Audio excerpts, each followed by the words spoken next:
ओम मंगलम भगवान शंभु मंगलम वृषभध्वज मंगलम पार्वतीनाथ मंगलम शिव शंकरम। नमस्कार, स्वागत है आपका। आचार्य विक्रमादित्य मैं आपके साथ हूं और आचार्य वाणी चैनल में आपका स्वागत करता हूं। और ये चैनल आपके साथ लगातार बहुत वर्षों से जुड़ा हुआ है और समय समय पर हम ग्रहों की गोचर की स्थिति को आपके समक्ष उपस्थित करते रहते हैं। बहुत सारे लोग हमारे चैनल के साथ जुड़े हुए हैं, लगातार बहुत सारे सुंदर सुंदर मैसेज आपको हमें भेजते रहते हैं। हम उनको सबको प्रयास करते हैं उन सबके जवाब जल्दी से दिए जाएं और आपके साथ हम लगातार जुड़े रहें। देखिए, आज हमारा विषय जो है मकर राशि वालों के लिए है कि मकर राशि वालों के लिए अक्टूबर के पहले भाग में क्या कुछ होने के योग दिखाई देते हैं। समय है, परिवर्तन का योग बनाता है और शनि प्रधान राशि मकर राशि वालों आपके लिए विशेष तौर पर बहुत समझ की जरूरत है स्थिति को समझने के लिए। मंगल विशेष तौर पर आपकी राशि के बड़े महत्वपूर्ण भाव के स्वामी हैं, चतुर्थ भाव के स्वामी हैं विशेष तौर पर, और ग्रहों का योगायोग चतुर्थ के और लाभ के भाव है और वही परिवर्तन का योग बना रहे। सबसे पहले इस ग्रहों की स्थिति को समझ लेना चाहिए। साथ साथ आप बुध ग्रह भी परिवर्तन की तरफ जा रहे हैं इस अक्टूबर के पहले भाग में। शुक्र भी परिवर्तन की तरफ जा रहे हैं। बुध तो परिवर्तन करेंगे राशि भी और साथ साथ उसके बाद अस्त भी हो जाएंगे। तो ऐसे में बहुत सारी चीजों को ध्यान रखते हुए आपको कार्य करने की जरूरत है और यदि आप बहुत सारी चीजों को समझते हुए कार्य करेंगे तो बहुत सुंदर तरीके से आप लाभ की स्थिति बना सकते हैं। तो इन सब सिद्धांतों को समझते हुए आपको कार्य करने की जरूरत है। तो आपको बहुत ध्यान से काम करेंगे तो बहुत सुंदर तरीके से लाभ के योग बन सकते हैं। ग्रह योग को समझते हुए आपको कार्य करना चाहिए। तो ग्रह योग क्या कह रहे हैं आपके लिए वो आप सिलसिलेवार तरीके से समझ लीजिए। इन दिनों श्राद्ध भी चल रहे हैं और साथ साथ इन दिनों ग्रहों का योग के साथ साथ महालक्ष्मी के व्रत भी चल रहे हैं। तो हम आपको बताएंगे पंचांग के अनुसार से कौन सी तिथि में कौन सा श्राद्ध करना है, कब किस प्रकार से आप श्राद्ध कर सकते हैं, कौन सी तिथि में किस दिन का श्राद्ध किया जाएगा।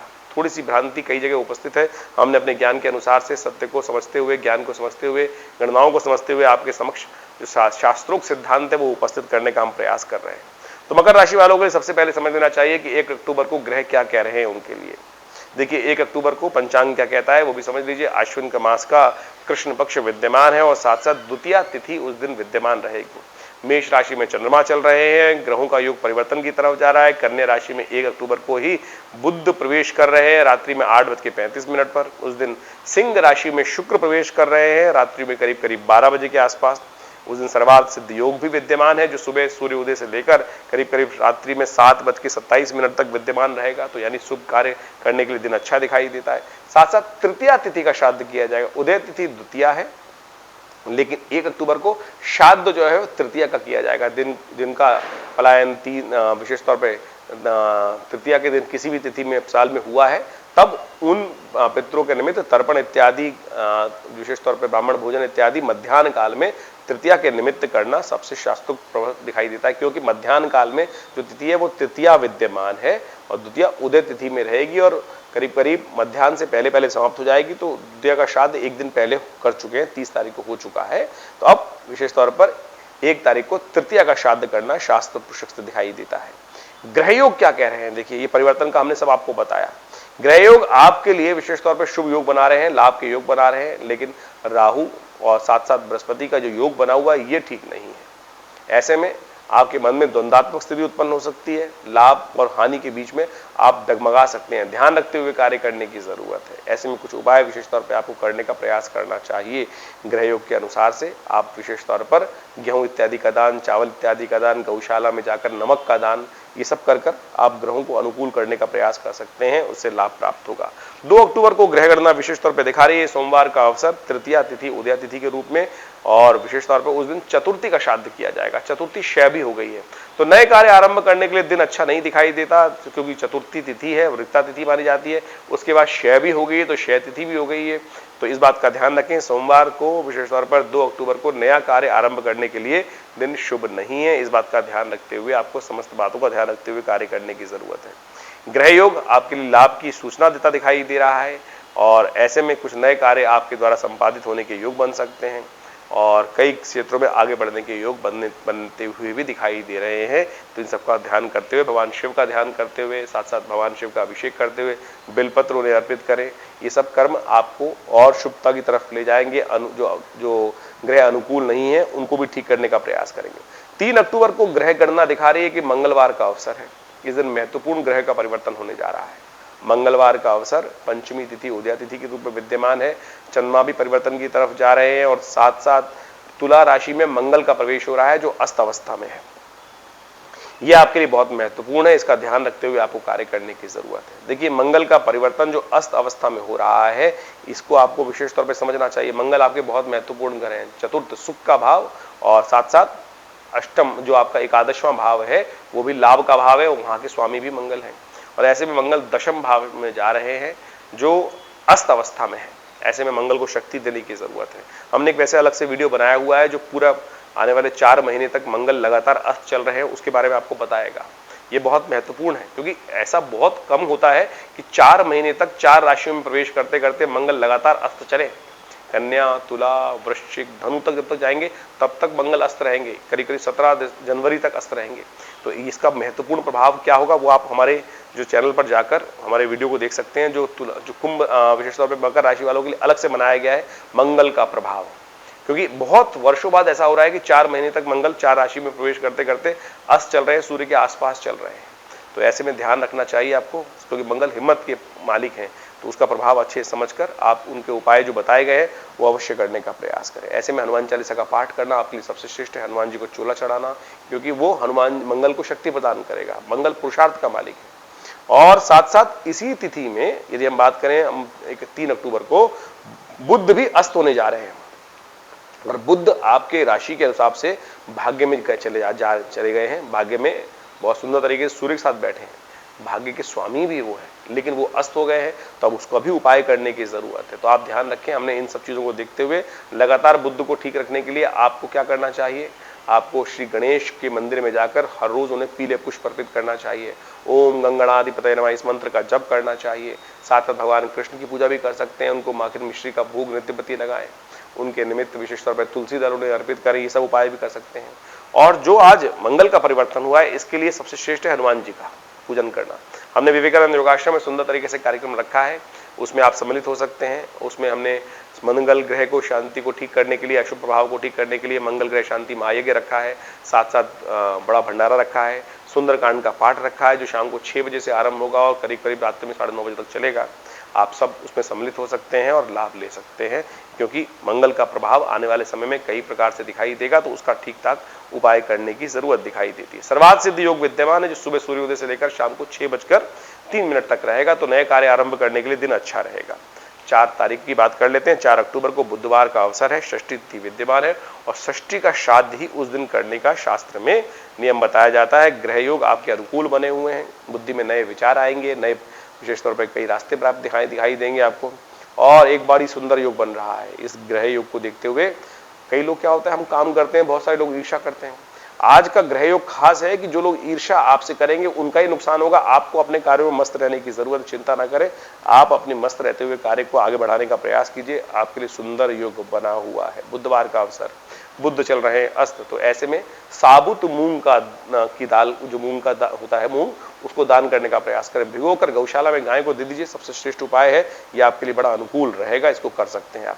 वहीं 5 अक्टूबर को ग्रह गणना दिखा रही है कि बृहस्पतिवार का अवसर, सप्तमी तिथि आश्विन मास की कृष्ण पक्ष की, और मिथुन राशि जो है वो विशेष तौर पे उसमें चंद्रमा का प्रवेश होने जा रहा है सुबह 7:04 पर। ये आपके लिए ठीक नहीं है, ये विशेष तौर पे कष्ट देने के योग बना सकती है। मंगल चंद्रमा जो है वो अनुकूल नहीं रहेगा, स्वास्थ्य का ध्यान रखने की जरूरत है। बेकार के पैसे स्वास्थ्य के मामले में खर्च हो सकते हैं, खर्चों में बढ़ने की स्थिति दिखाई देती है। ऐसे में ध्यान रखते हुए कार्य करें। उपाय के तौर पर भगवान शिव के निमित्त आज सुबह सुबह अभिषेक कर लें उनका, थोड़ा सा दूध में केसर डालकर ओम नमः शिवाय का जप करते हुए या लघु मृत्युंजय जप करते हुए या केले का दान करने का प्रयास करें। ये सारे उपाय कर आप लाभ ले सकते हैं। इस दिन सप्तमी का श्राद्ध किया जाएगा। सर्वार्थ सिद्ध योग विद्यमान है जो शाम को करीब करीब सूर्योदय से लेकर रात्रि में 7:37 तक विद्यमान रहेगा। नए कार्य आरंभ करने के लिए दिन अच्छा दिखाई देता है, कोई दिक्कत नहीं। एक भ्रांति को ध्यान रखने का प्रयास कीजिएगा, यह हम बता देते हैं आपको, इस बात का ध्यान रखें। श्राद्ध चल रहे हैं, आमतौर पर लोग नए कार्य करने से परहेज करते हैं। हम सर्वार्थ सिद्ध योग मुहूर्त बता रहे हैं आपको, ऐसे में कई लोग भ्रांति कह सकते हैं श्राद्ध चल रहे हैं और नए कार्य को करने के लिए आप योग बता रहे हैं। देखिए, एक बात ध्यान रखें, ये हमने कई ऐसी बातें जोड़ ली अपनी परंपरा के अनुसार से जो शास्त्र में कहीं निषेध नहीं की गई है।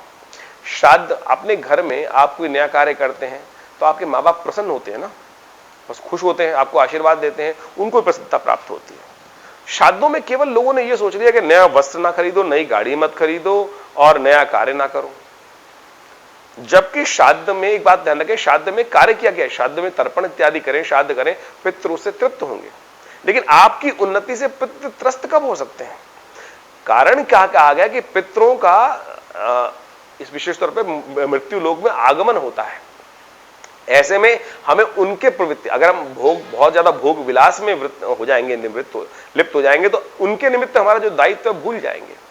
अगर आप उसको नहीं भूलते हैं और उसके बाद अपने भोग विलास में निवृत्त ना हो, नया चीज करने में कोई बुराई नहीं है, आपके पितरों का आशीर्वाद आपको मिलेगा यदि आप उनके निमित्त जो कार्य हैं वो अवश्य करते हैं। तर्पण इत्यादि, ब्राह्मण भोजन इत्यादि, गऊ के निमित्त भोजन इत्यादि, काक बलि इत्यादि, ये सब करेंगे तो आप चिंता ना करें, आपके पितरों का आशीर्वाद आपको मिलेगा। तो ये भ्रांति आपको हटाने का प्रयास करना चाहिए। 6 अक्टूबर की बात कर लेते हैं। 6 अक्टूबर को शुक्रवार का अवसर है। सप्तमी तिथि उदया तिथि के रूप में विद्यमान है, लेकिन उसके बाद अष्टमी का आगमन हो जाएगा। खास बात यह है कि इस दिन सप्तमी तिथि जो है केवल आधी घड़ी के लिए विद्यमान है, आधी घड़ी के लिए विद्यमान है। उसके बाद जो अष्टमी का आगमन हो जाएगा और अष्टमी का श्राद्ध इस दिन किया जाएगा। विशेष तिथि बहुत खास है।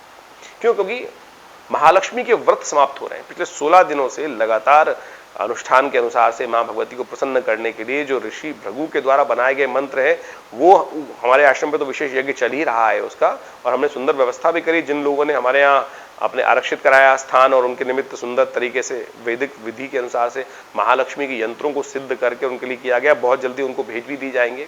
और ध्यान रखिएगा, जो जो आप प्राप्त करें उस सिद्ध यंत्र को, उनका पूरे वर्ष ध्यान रखते हुए, पूजन रखते हुए, शौच की स्थिति से बचते हुए उनका नित्य प्रति पूजन करिए। बहुत सुंदर तरीके से श्री सूक्त के महालक्ष्मी के मंत्रों से हमने सिद्ध कर इन यंत्रों को पूजा करके बनाया है, तो आप उसको प्रतिष्ठित करके लाभ ले सकते हैं अपने घरों में। विशेष तौर पर इस बात का ध्यान रखते हुए महालक्ष्मी के व्रत बहुत खास हैं।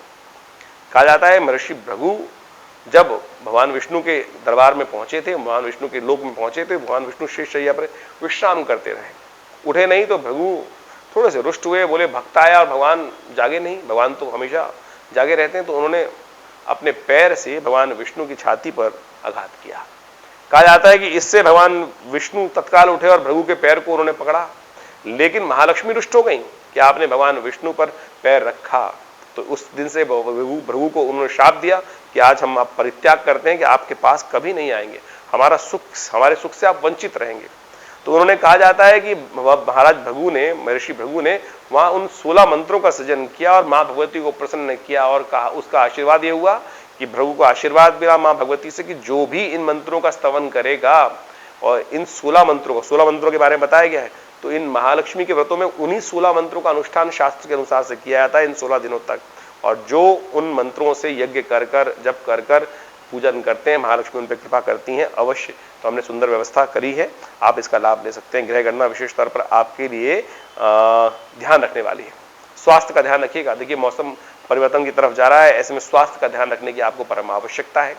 तो आपको विशेष तौर पर स्वास्थ्य का ध्यान रखना चाहिए, अपने पैसे का ध्यान रखना चाहिए। चंद्रमा बिल्कुल क्षीण अकेले अवस्था में पड़े हुए हैं, कहीं दूर आसपास कोई शुभ ग्रह देख भी नहीं रहा है, तो ऐसे में अननेसेसरी खर्चे आपके जिम्मे पड़ सकते हैं। ध्यान रखते हुए आपको कार्य करने की जरूरत है। आपको चावल का दान करना चाहिए, यह आपके लिए श्रेष्ठ रहेगा। वहीं 7 अक्टूबर को ग्रह गणना विशेष तौर पर दिखा रही, शनिवार का अवसर अष्टमी तिथि उदया तिथि के रूप में विद्यमान है, और साथ नवमी का श्राद्ध उस दिन मध्याह्न काल में नवमी होने के कारण से अष्टमी सुबह श्राद्ध समाप्त हो जाएगी, नवमी मध्याह्न में रहेगी, तो इसलिए नवमी का श्राद्ध उस दिन किया जाएगा। ग्रह गणना परिवर्तन की तरफ जाएगी। सुबह का समय थोड़ा भारी दिखाई देता है, शाम के समय ग्रह परिवर्तन की सूचना आपको उपस्थित करेगा, लेकिन फिर भी अननेसेसरी खर्चे आपके जिम्मे पड़ सकते हैं। लेकिन सोच आपको सही दिखाई दे रही है, लेकिन आप सोच ठीक होते हुए भी उसका पूर्वाभास का पूर्ण लाभ नहीं ले पाए तो आपकी गलती है। आपको दिशा कौन सी सही है, दिशा कौन सी खराब है, इसकी सूचना आपका मन आपको उस दिन देने का प्रयास करेगा, लेकिन आप यदि गलती करेंगे तो फंस जाएंगे। इस बात का ध्यान रखते हुए कार्य करना है। देखिए ऐसे में जो आपको ध्यान रखना चाहिए, शनिवार का अवसर है, तो क्या उपाय किया जाए शनिवार के निमित्त। देखिए आपके शनि इस वक्त वक्री चल रहे हैं और मंगल विशेष तौर पर कष्ट के योग बना रहे हैं, तो आपको क्या करना चाहिए उपाय, वो भी आप नोट कर लीजिए। हनुमान चालीसा का पाठ, हनुमान जी के मंदिर में जाकर शनि के निमित्त, उनको श्रवण करने के निमित्त हनुमान जी को चूल्हा चढ़ाइए। जय हनुमान चालीसा का पाठ करते हुए शनि भी आपके अनुकूल होंगे और ग्रह भी परिवर्तन का योग बनाएंगे। 8 अक्टूबर को ग्रह योग दिखाता है कि रविवार का अवसर 9वीं तिथि विद्यमान है, दशमी का श्राद्ध उस दिन किया जाएगा। सुबह से सर्वार्थ सिद्ध योग विद्यमान रहेगा जो पूरे करीब अगले दिन सूर्योदय से पहले तक चलेगा। तो ऐसे में ग्रह गणना आपके लिए अच्छी बनी हुई है, लेकिन बेकार के खर्चे आपके जिम्मे लगातार पड़ सकते हैं। बस खर्चों का ध्यान रखें, रास्ता थोड़ी बुद्धिमानी के साथ अपनाएं तो आपके लिए स्थितियां ठीक हो सकती हैं। उपाय के तौर पर भगवान सूर्य का सुबह सुबह दर्शन करें, उनको अर्घ्य दें, तांबे के लोटे में जल देकर एक पीला पुष्प डालकर कल्याण होगा। 9 अक्टूबर को सोमवार का अवसर है, दशमी तिथि विद्यमान है उदय तिथि के रूप में। उसके बाद एकादशी का आगमन हो जाएगा और मध्याह्न के समय में एकादशी का श्राद्ध किया जाएगा। एकादशी अगले दिन है, शुद्ध रूप से वैष्णवों के लिए एकादशी अगले दिन मानी जाएगी और वो एकादशी बेहद खास रहेगी। वो इंदिरा एकादशी के रूप में जानी जाती है। कहा जाता है कि पितरों के निमित्त तर्पण करने के लिए, पूजन करने के लिए, अपने पितृ जो भूले बिसरे पितृ भी हैं उनकी भी तृप्ति प्राप्त हो सकती है इन दिनों, खासतौर पर तर्पण इत्यादि कर। लेकिन एकादशी का श्राद्ध आज ही किया जाएगा, इस बात को ध्यान रख लें।